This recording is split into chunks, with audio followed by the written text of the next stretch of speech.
ऐसी वाणी बोलिए मन का आपा खोए, और उनको शीतल करे आपहु शीतल होए। कबीरा आपहु शीतल होए। मित्रों, संत कबीरदास जी अपने इस दोहे में कहते हैं कि अगर आपकी वाणी मीठी है तो सुनने वाला और बोलने वाला दोनों का मन शीतल हो जाएगा। आप समाज में, अपने घर में, दोस्तों में, परिवार में, सभी में देखते होंगे, हर जगह पे एक ही विवाद है, और इन विवाद में जो आदान प्रदान होता है वो हमारे बातचीत का होता है, हमारे शब्दों का होता है, हमारे वाणी का होता है। दो व्यक्ति अगर आपस में झगड़ रहे हैं, अगर उसमें से कोई एक व्यक्ति मीठा बोलना शुरुआत करता है, वो चाहता है कि मैं अपने मीठी वाणी से अपने मन को शीतल करूं या अपने मन को शीतल रखूं, अपना आपा ना खोऊं, अपने मन में क्रोध का भाव ना लाऊं, बल्कि मन को शीतल रखूं, तो ऐसा होगा कि सामने वाला व्यक्ति भी शीतलता महसूस करेगा और उसको भी लगेगा कि मैं इस व्यक्ति पे खामखा ही क्रोध किए जा रहा हूं। और सच पूछे तो संत कबीरदास जी हमारे एक बहुत बहुत बहुमूल्य मानवीय गुण की तरफ हमें मजबूती से ले जाना चाह रहे हैं, जिससे हमारे परिवार में, हमारे समाज में झगड़े कम से कम हों।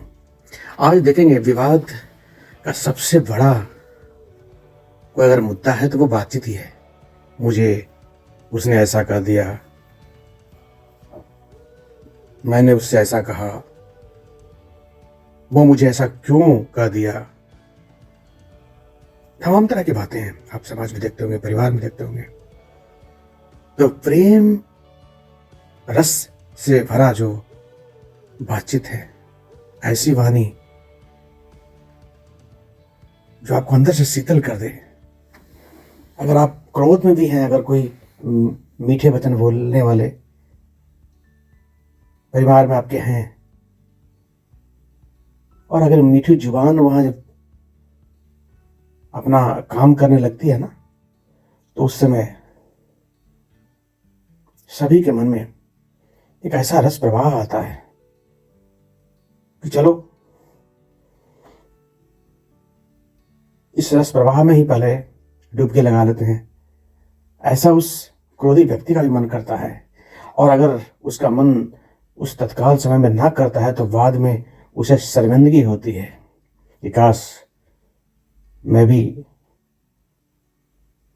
मीठी वाणी और मीठे वचन का साथ लेता तो आज इस दुर्दशा में न होता।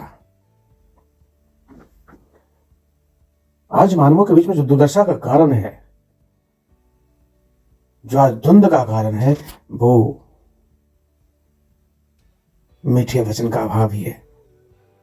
तो मित्रों, हम सभी अपने जीवन में मानवीय गुणों को उत्तम बनाने के लिए और इस समाज परिवार को एक सुदृढ़ ढांचा प्रदान करने के लिए जो सबसे अधिक जो आदान प्रदान करने वाले, जो एक दूसरे के बीच में हम लोगों का कोई अगर भावनात्मक संबंध है तो वो बातचीत का नाता ही है। और अगर वो एक नाता जो बातचीत का है, जो शब्दों का है, जो वाणी का है, अगर उस पे हम सोच विचार कर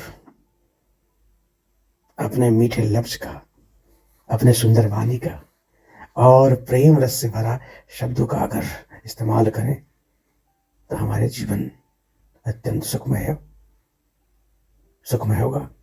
तो चलिए, संत कबीरदास जी के चरणों में प्रणाम करके मैं अपनी वाणी को विराम देता हूं, और आशा करता हूं कि हम सभी संत कबीरदास जी के इस प्रेम रस से भरा सरस समाज को, परिवार को और पूरे मानवता को एक प्रेममय संदेश देने वाला दुआ को हम अपने जीवन में उतारेंगे